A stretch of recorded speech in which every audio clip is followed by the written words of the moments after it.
Welcome back to the Owner Operator Podcast. I'm your host, Austin Gray. In this episode, I have a special guest, Sean O'Dowd from the Chicago area. Sean runs a real estate fund specializing in residential real estate, and I'm excited to have you on, Sean. Thanks for having me. Yeah, super excited. Had a great time with you this past weekend. Looking forward to jamming with you now. Yeah, the event was awesome. You've got a little bit of involvement with that, huh?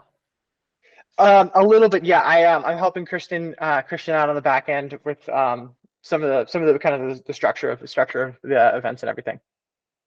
Yeah, I saw your email come through after the event, and yeah, it's cool that you're helping out there.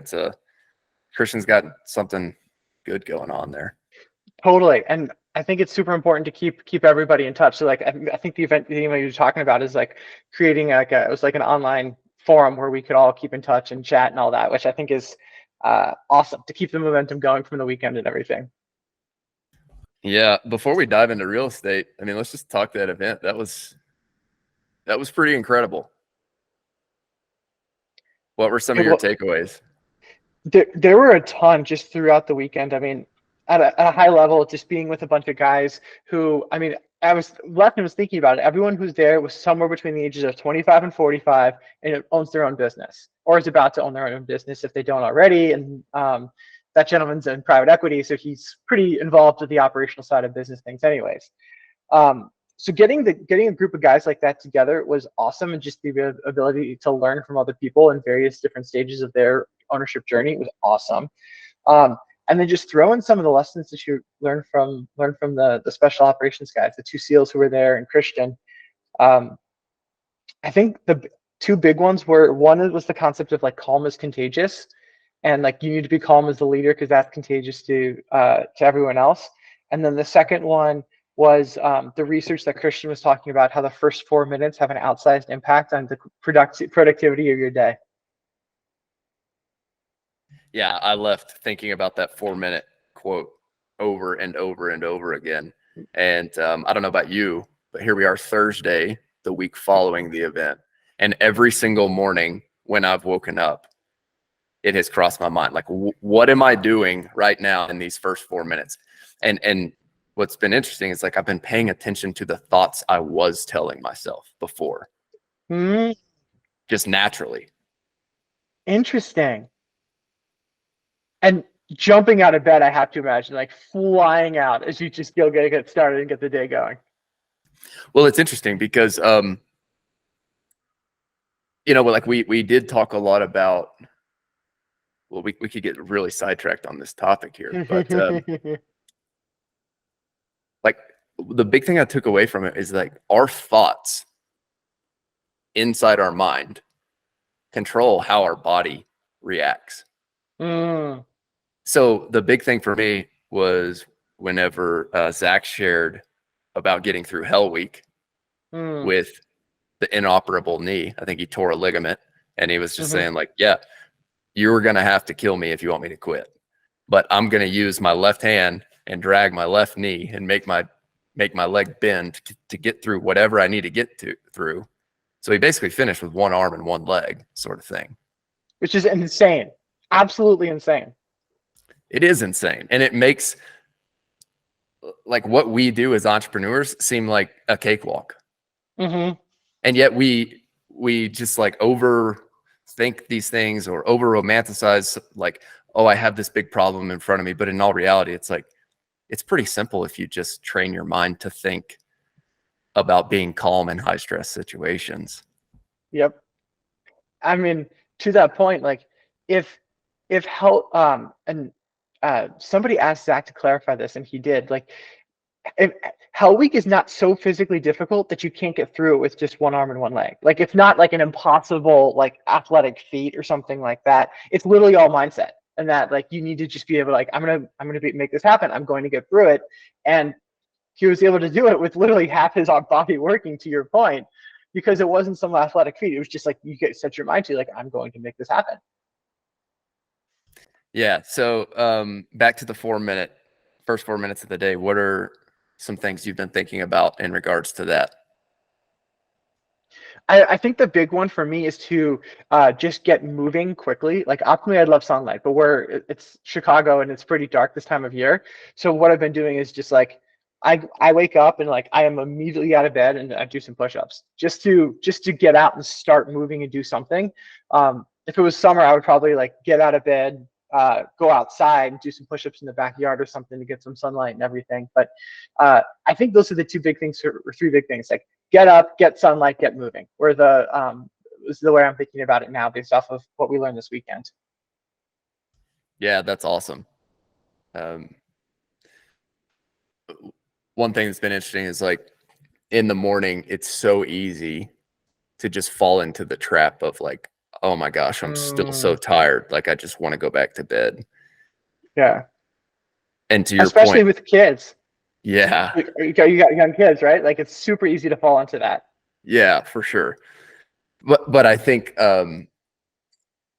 so like immediately upon waking, and even this morning, I was like a little bit behind in it. Like I had to get up, I had to use the restroom, not to get too detailed, but like that's like part of my morning routine, right?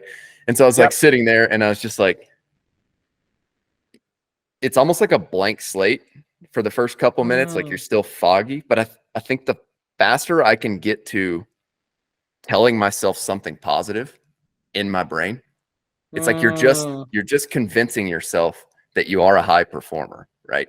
Whatever that may look like. Whether that's like telling yourself you're calm, confident, a high performer, like I'm happy, I'm healthy. It's like whatever we tell ourselves is kind of whatever we end up doing with our actual body. And so it is something I've said on this week is like, I'm calm, I'm confident, I'm healthy, I'm happy. And and the other thing Christian said was like the gratitudes thing. So like, what am I thankful for? Yeah. That's a good one. I had forgotten the whole conversation about gratitude. So I'm really glad you mentioned that. Thanks for the reminder on that.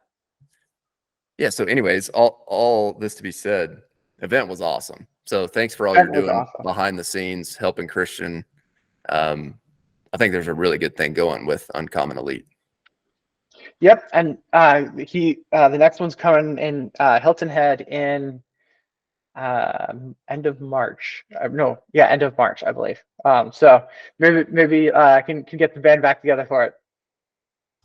Yeah, for sure. Christian and I have been talking about hosting one out here in Colorado this summer. So for any of you listening who are interested in that event, I literally have no stake in this other than the fact that I felt it was very, very helpful for me just as an entrepreneur. It's so easy to get siloed in your own world. And I'm not going to lie, last week leading up to the event, I'm like, oh, I got to go fly somewhere. I got to like get out of my routine. I have this whole checklist that I'm good at checking off in the morning at my own desk. I like hanging out with my wife. I like being with my daughter. Like you said, we have young kids right now. It's hard to leave the family. So I kind of went into it with a little bit of a negative mindset, as long as I'm being honest. But once I got there, it was immediately apparent this thing's going to be awesome. That's awesome. Well, glad it was, I guess, a quick evolution, and that like there's immediate like value add kind of situation there. Yeah, and it's cool. It's almost like summer camp, right? You build really quick relationships with other people because there's like-minded individuals, and then you leave that event like, holy crap, man! I have like 9 or 10 new friends that I can reach out to at any time if I'm in a bad spot. Totally agree. So we will jump into more of the real estate here, but to finalize that, if any of you guys are interested in the Uncommon Elite event, like I said, Christian and I have spoke about doing one out here in Colorado. We're looking at July 22nd. So just reach out to either Sean, Christian, or I if you are interested in that. We're all on Twitter, and that's sort of the best place to get in touch about that. But let's talk real estate. Let's do it. So you are raising a fund right now to go buy residential real estate. And the way I understand it is you're buying real estate in great school districts, correct? Yep, that's exactly right. So give us the background. How'd you get into this? Yeah. So from a background perspective, the real estate interest really came from growing up. So I moved 22 times when I was growing up, which was an absolute ton. Um, and that just it made me super interested in real estate because finding a new place to live was just this fun thing that my family was doing every 6 to 8 months or so. And it was also really cool because it gave me exposure to just a lot of different places. We bounced all around the country. We did some time internationally, and then we came back and bounced around the country again. But when I was, I think probably like seventh, eighth grade, I started realizing that there was a pattern where everybody, no matter where I was living across all of these different places, there's always like that school in the area that people talked about, that everyone really wanted their kids to go to. It was like the really good school. And then everybody kind of knew which one it was in that area.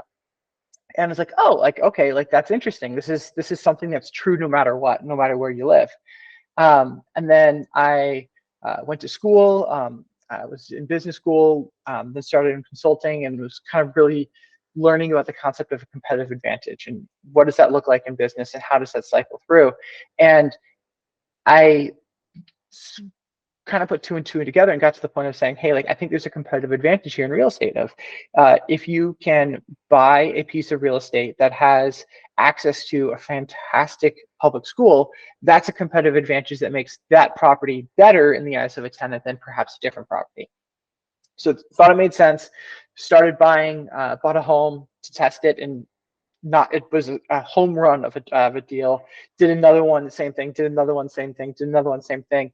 And it's like, okay, like there's something here. And really learned a little bit more, kind of refined the thesis based off of those kind of test runs that we were doing, and got to the point where we said, okay, like it's time to turn this into a full-time fund, and that's where we are today. You're such a humble guy, Sean. I love how you just brushed over the fact that you went to business school. You got to tell the listeners where you went. I went to Wharton. And so you're talking competitive advantage. Mm-hmm. You learn about this.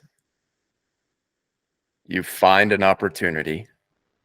Were you investing personally in those first deals? It was 100% my wife and I's money. I was running a small service consulting business. After I worked in big consulting and then worked independently for a while, and was basically taking the profit from that business and putting it into the real estate to test it. Okay, you mentioned one of those deals was a home run. Mm-hmm. Can you tell us what that means in residential real estate? And I think it would be better even for the listeners right now. A lot of listeners are involved in local service businesses, but I do think residential real estate is one way to invest long term. And so could you first start by breaking down just the principles of residential real estate investing? And then part two to the question, we'll move into like, what is a home run deal? Yeah, for sure. So, from a residential real estate perspective, like I think of real estate as a business at the end of the day, especially if we're talking on the residential side, where you buy the home and you get it rented. The rent that's coming in, that's the revenue of the business. What's a little bit different in residential real estate though is you don't really have an opportunity. Your revenue is contracted. You can't increase it. You can't decrease it. Once you get your revenue signed for the lease term, like that's what your revenue is going to be. And then you've got your costs to the actual business, which includes your mortgage if you've got one, your insurance, property management if you're doing that, utilities. There's a whole host of costs that you need to build into your actual business. And then subtract revenue minus cost, you get your actual profit.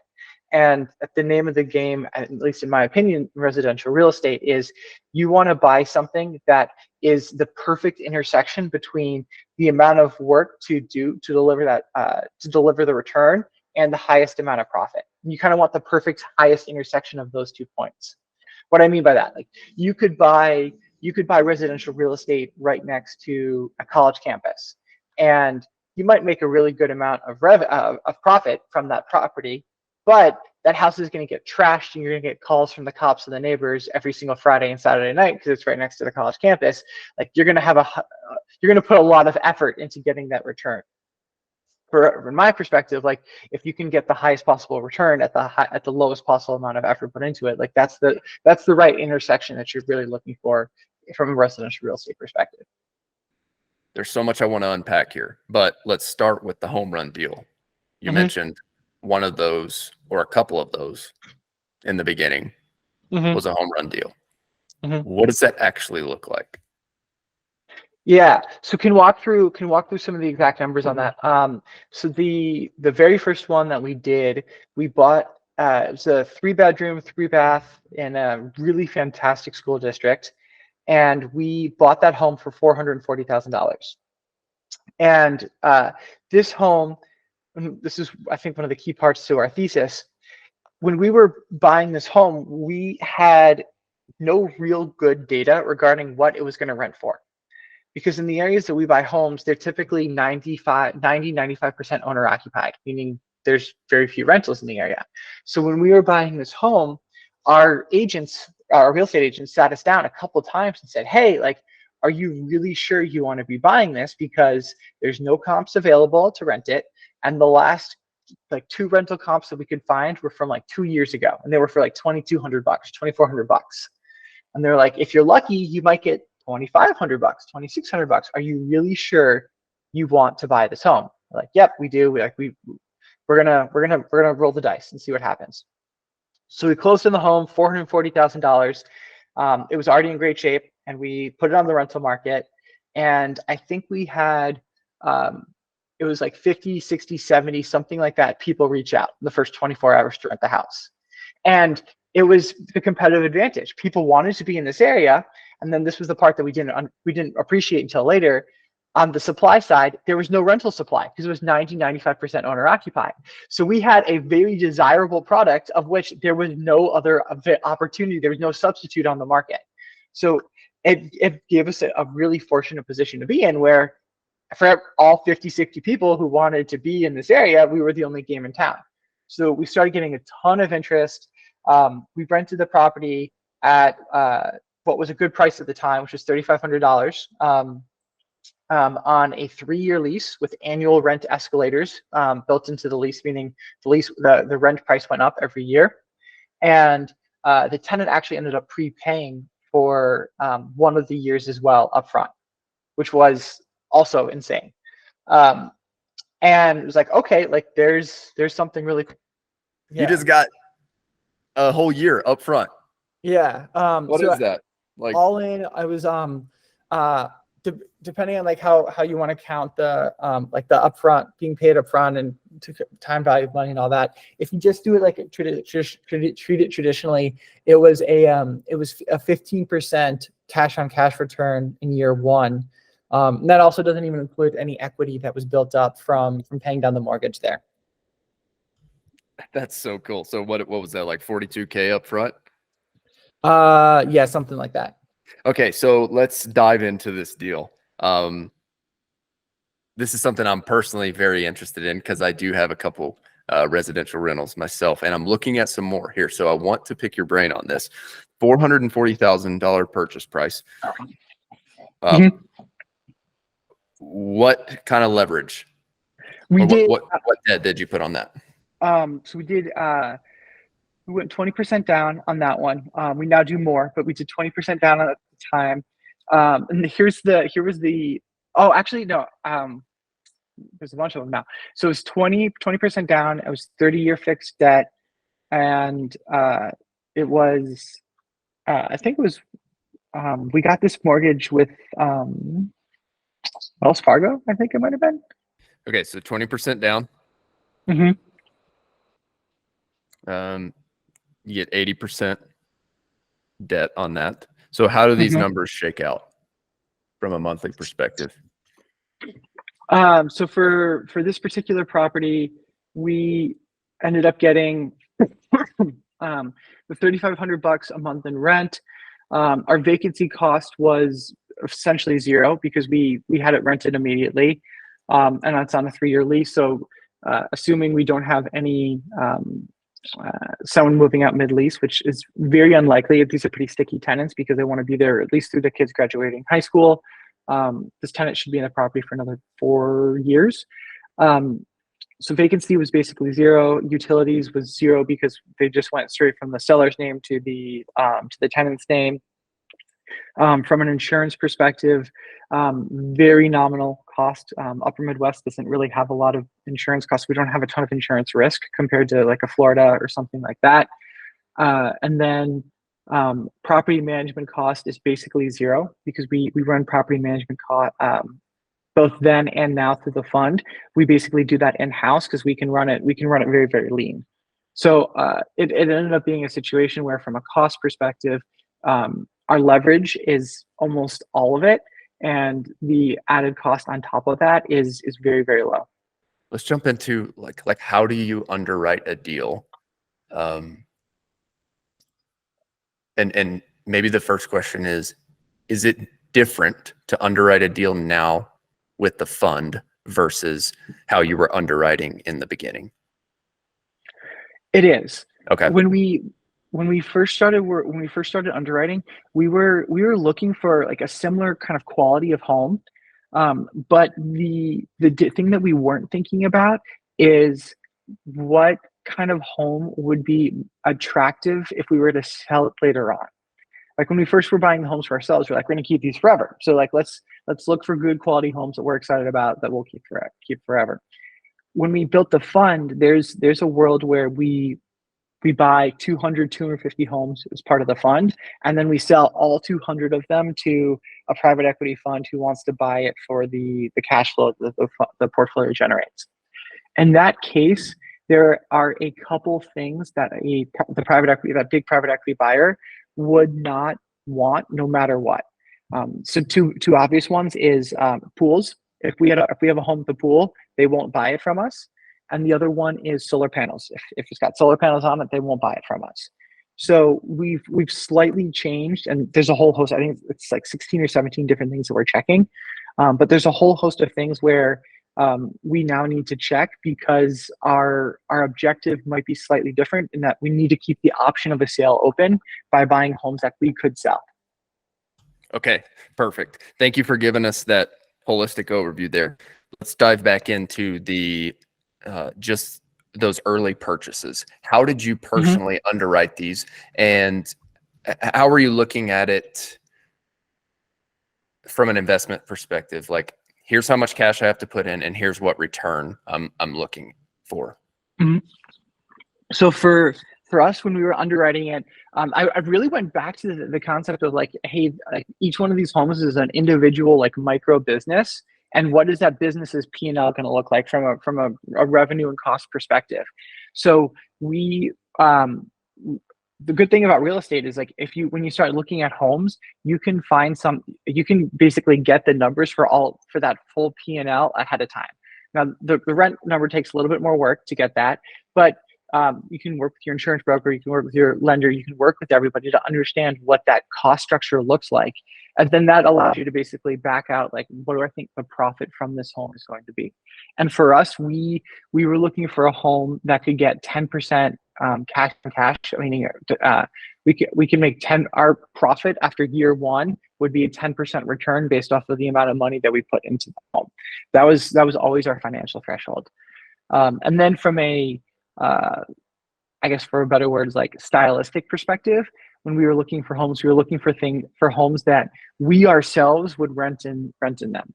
I think that's a really important thing. Is I think landlords should be thinking about buying homes that they think they themselves would live in if it was the right home for them at their stage of life.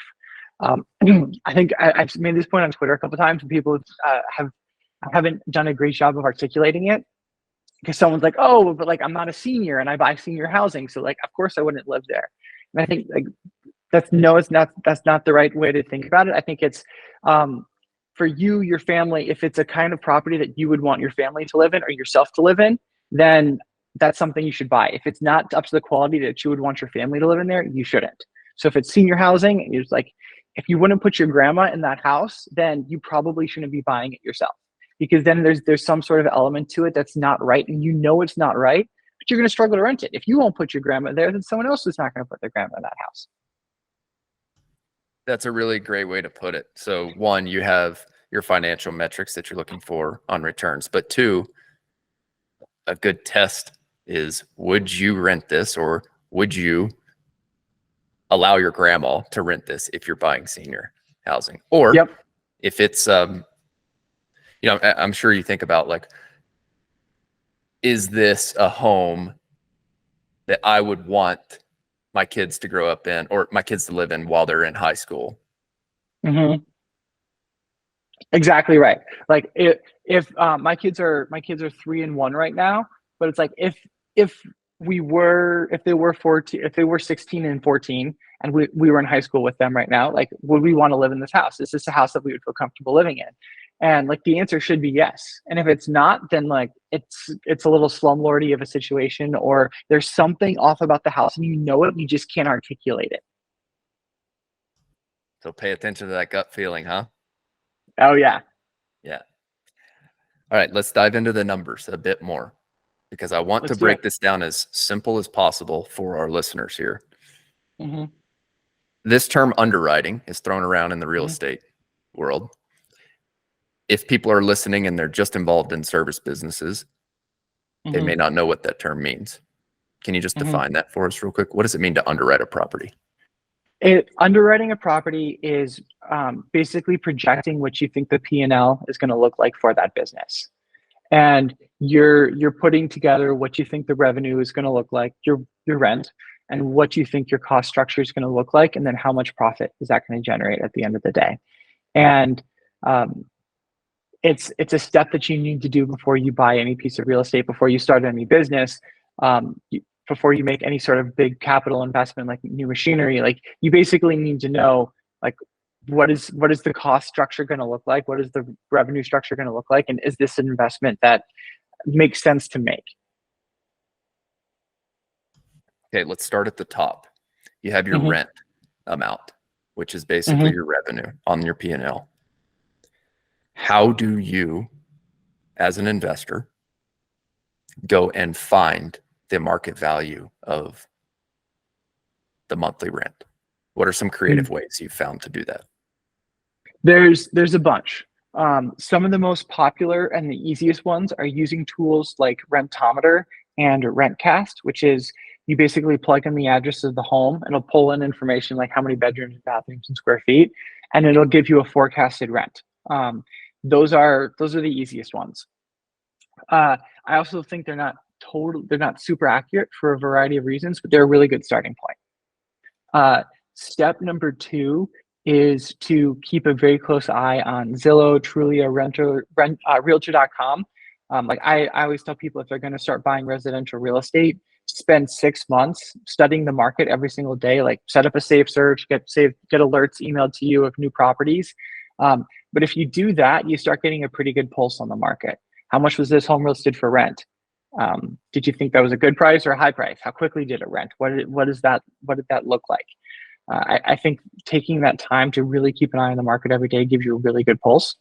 And then the last piece, which I think is also really important, this is, we'll call it like a little bit more of a like time intensive step, and it's not something we did until we went down the fund path, is Zillow, when they have a rental listing available, gives you the number of days the property's been on the market, the number of contacts the property has, meaning the number of prospective tenants who've reached out on that property, and then the number of applications that have been sent through Zillow on that particular property.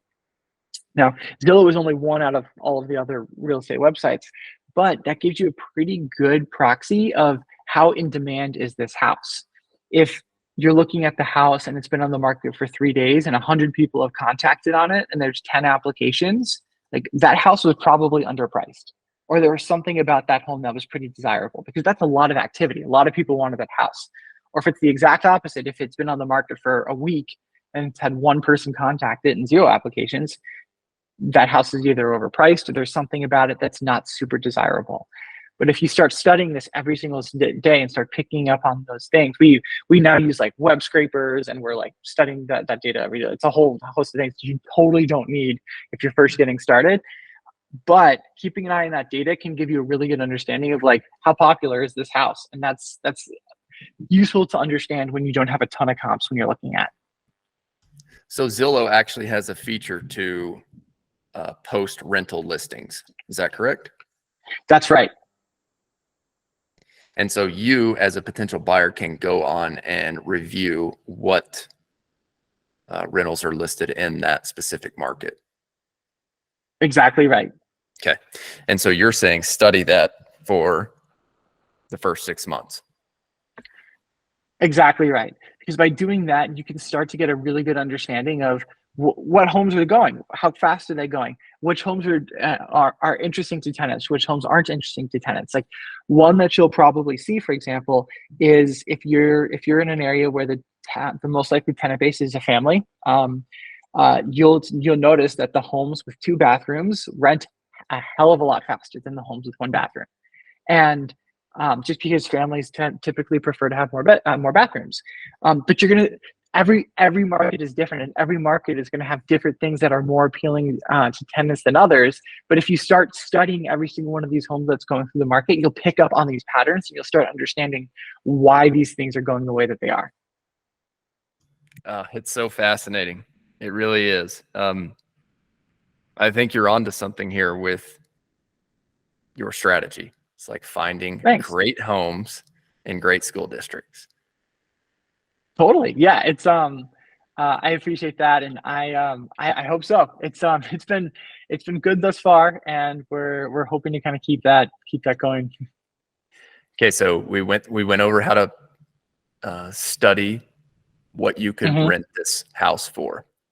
Let's Mm-hmm. go down the line items here on the P&L. Mm-hmm. What other expenses do you have whenever you are buying residential real estate? The biggest one for almost everyone is going to be their mortgage and what that looks like. That's fortunately something that's pretty easy to calculate. Every banker lender that you work with is going to give you the primary numbers. 30-year debt. Are you doing ARMs? Are you doing 20-year debt? Whatever you're doing, and then the down payment. Like you'll be able to get numbers from them that they'll either calculate it for you, or you can calculate it online with like online calculators, exactly what your monthly payment on the debt is going to be.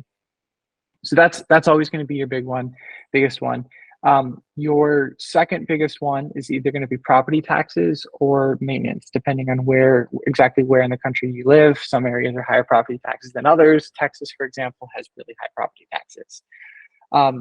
So on the property tax side of things, there's unfortunately no hard and fast national rule here. Some property areas reassess, meaning they increase your taxes on the sale of the home because they're like, oh, the home just sold for $500,000, so we now know that the home was worth $500,000, so we're going to increase your property taxes accordingly. Other areas of the country say, oh, okay, the home just sold for $500,000, but we only do every town's reassessment every 3 or 4 years, and you've got another 2 or 3 years. So we're going to leave your taxes low for the next 2 or 3 years, and then we're going to increase them next time we come back through your town. So for your specific town, you need to find resources online or find a local individual. Your agent and lender should both know this. That can help you forecast exactly when your property taxes are going to change and how much they're expected to change.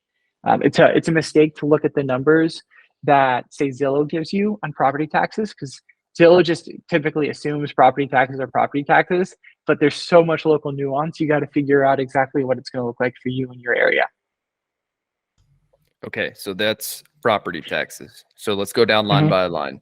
You said it's either property taxes or maintenance as your next big line item. Yep. Maintenance is extremely important. It's one of those things that no matter what you are spending, you need to be basically budgeting for and putting money away for each month. On the maintenance structure, in terms of how it works, the 2 biggest drivers here are the square footage of the property coupled with the age of the property. Meaning a property that's 1,500 square feet and brand new is going to have a significantly lower maintenance expense than a property that's 5,000 square feet and 50 years old. So when you're putting together your overall maintenance expenses, again, you're going to need somebody local who knows your specific market, because it does differ pretty dramatically by market.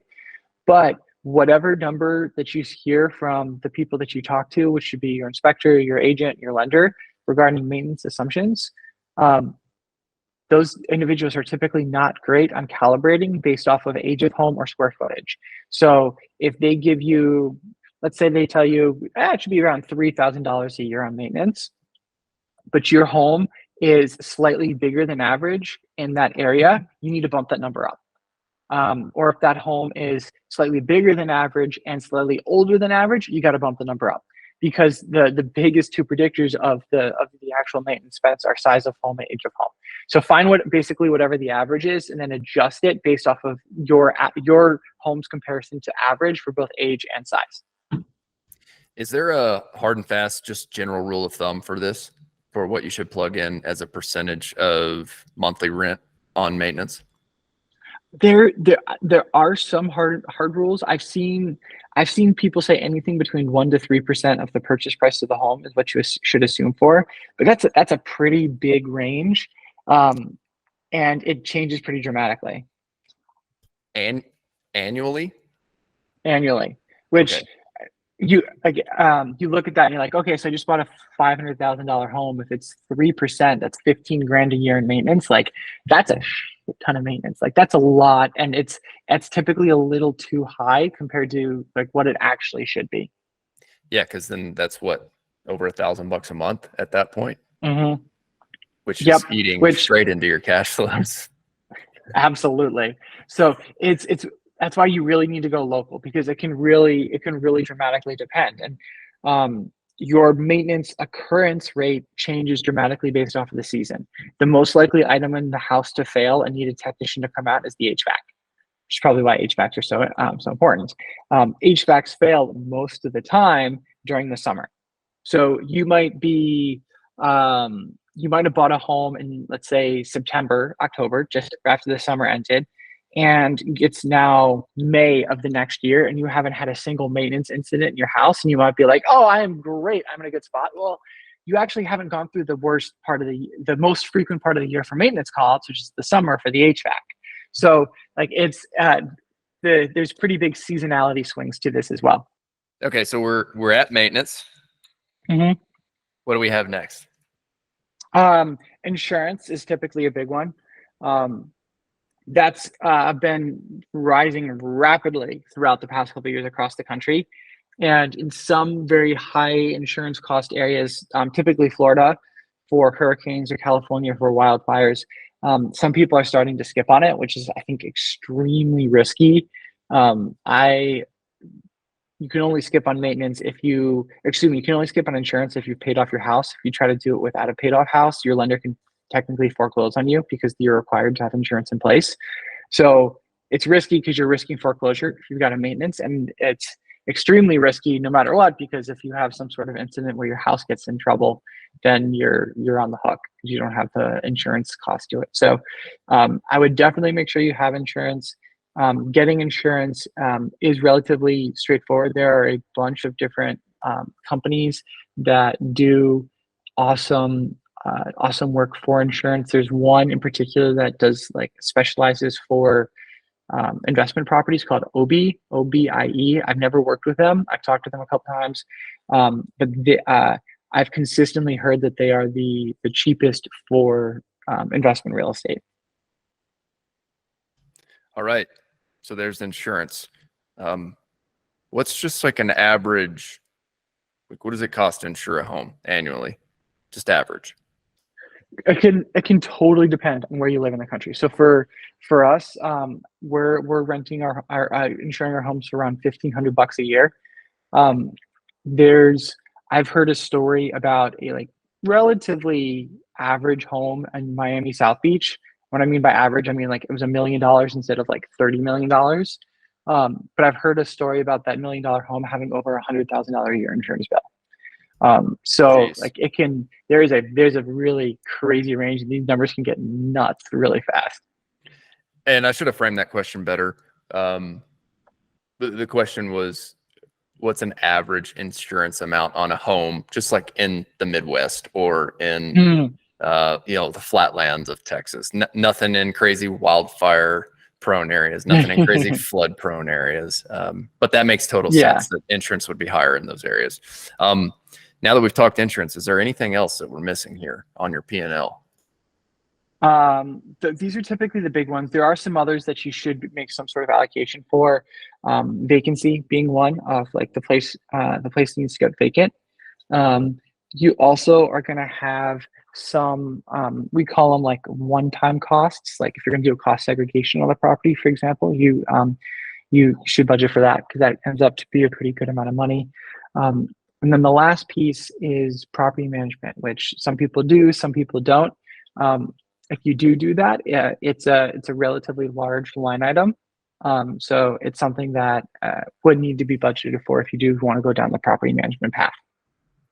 What is a typical structure with a property management company for residential real estate? Yes. So property managers actually really don't like working with small residential real estate. It's a lot easier for them to manage one apartment complex with 100 units than it is to manage like one-off homes or duplexes or things like that. So they get you on the price as a result because it's not something they like to do.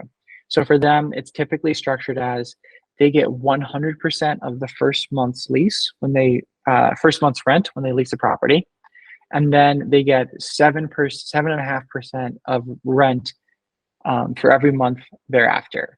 So it ends up being actually north of 10% of your revenue, not profit, revenue, because they get 100% and then 7.7777777, like weighted average, it ends up being over 10% of your revenue. So how does that factor out on your deals, for example? Like can your deals support a property manager? We don't have a property manager. We do the property management in-house.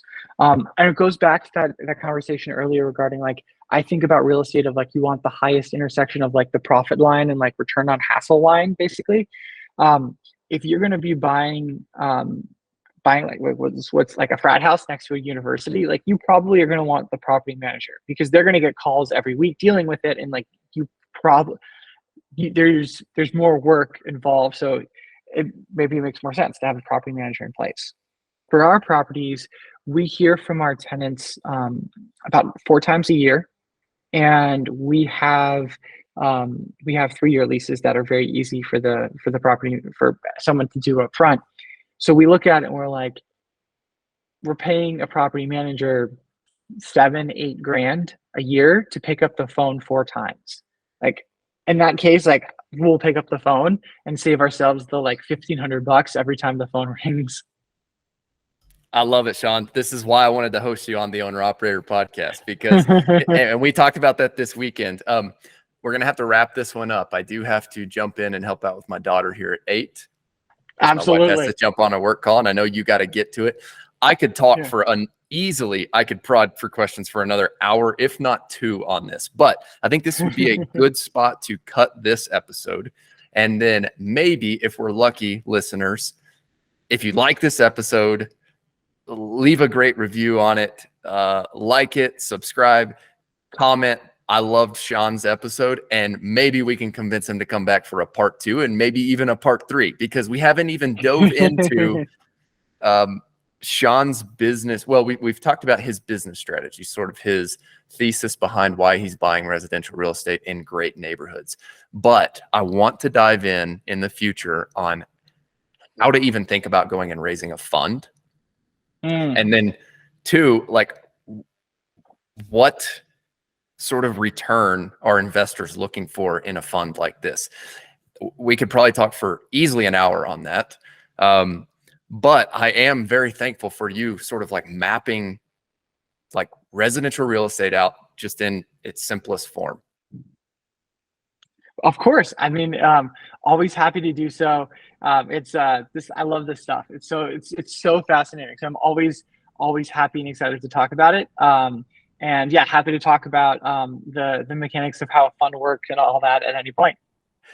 So where I was going with that, whenever I started that last spiel, was you and I connected this weekend, and I was like, man, Sean would be awesome for the Owner Operator podcast, because sort of the message that I'm trying to convey on this podcast is whether you're starting a service business or whether you're doing real estate, I think there are a lot of people out there who are trying to push in this entrepreneurship world that you can just go start a business and partner with somebody else to run the business and like sit back and play armchair quarterback. And that's just simply not the case, right? In your scenario, you've mentioned 2 things to me. where I'm like, man, Sean is a hustler, and like he is going to make things happen, and he's going to earn people's trust. And the one thing you just said is, I'm not going to pay somebody $8,000 a year to answer the phone 4 times. Like, Yep. let's put our ego aside and pick up the phone. You know what I mean? And like, exactly. there's so much of this like ego stuff going around, like, oh, I'm too good to pick up. It's like, no, you can pick up the phone for 4 times a year. And I love that about you, Sean. The other thing that I love about you is you said it is irresponsible of me to not prioritize my investors' capital. And so with that, we will wrap up this episode. And I can hear my daughter in the background. We'll wrap up the episode. And once again, listeners, if you like this episode and you want Sean to come back on, like, comment, subscribe, whatever platform you're on. And hopefully I can convince him to come back. Well, I appreciate it, man. Thanks so much for having me.